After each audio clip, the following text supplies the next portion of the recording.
India UK സ്വതന്ത്ര വ്യാപാര കരാർ ഒപ്പുവെച്ചതിനെ പരിവർത്തനാത്മക ചുവടുവയ്പെന്ന് വിശേഷിപ്പിച്ച് വ്യവസായ സംഘടനകൾ. Engineering export promotion council of India UK സ്വതന്ത്ര വ്യാപാര കരാറിനെ സ്വാഗതം ചെയ്തു. യുകെയിലേക്കുള്ള ഇന്ത്യയുടെ എഞ്ചിനീയറിംഗ് കയറ്റുമതി ശക്തമായ വളർച്ച കൈവരിച്ചുവെന്നും 2023-24 $3.59 ബില്യൺ നിന്ന് 2024-25 $4.01 ബില്യൺ വർദ്ധിച്ചുവെന്നും കൗൺസിൽ വ്യക്തമാക്കി.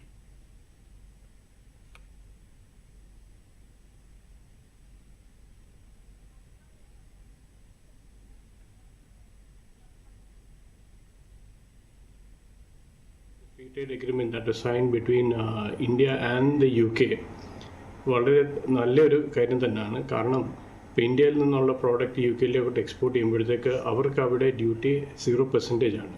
ഇപ്പോഴത്തെ നമ്മുടെ എക്സ്പോർട്ട് ഇന്ത്യയിൽ നിന്ന് യുകെയിലേക്ക് പോകുന്നത് ഏകദേശം $100 മില്യൺ ആണ്. അത് തീർച്ചയായിട്ടും ഇപ്പം ഈ ഒരു ഇത് വന്നപ്പോഴത്തേക്ക് നമുക്ക് തീർച്ചയായിട്ടും ഒരു ഡബിൾ ആക്കാനുള്ള എല്ലാ സാധ്യതകളുമുണ്ട്. തീർച്ചയായിട്ടും ഇതെല്ലാവരെയും ഗെയിൻ ചെയ്യും. എക്സ്പോർട്ടേഴ്സ് ആകട്ടെ, ഫിഷർമെൻ ആകട്ടെ, അക്വാകൾച്ചർ ഫാമേഴ്സ് ആകട്ടെ, ഇവർക്ക് തീർച്ചയായിട്ടും എല്ലാവർക്കും ഉപകരിക്കും. എനിക്ക് നല്ല പ്രതീക്ഷയുണ്ട്.